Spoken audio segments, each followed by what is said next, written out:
Bago mo simulan ang tunggalian, ito po gusto ko na promote ang aming Endo, yan stage play. Gaganapin po yan this April 10 to May 10. Kasama ko mga cast. Ang mga nagagalian cast, siyempre papakalala po muna ako. Ako po si Rez Cabrera, gaganap dito bilang Leo. At mga kasama ko po.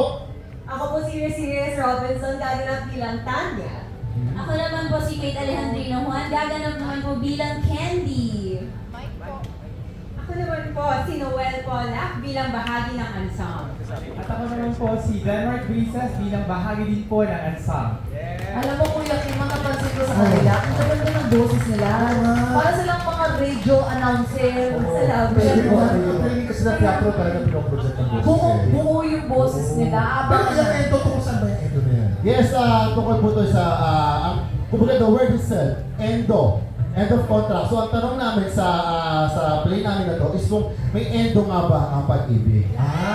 So, konting trivia lang. Ito po ay adaptation, movie adaptation mula sa pelikula ni Direk Jade Castro noong 2007. Ayan, at sinulat mo siya ngayon ni Miss Isa Magtoro at and directed by Melvin Yee. Ayan.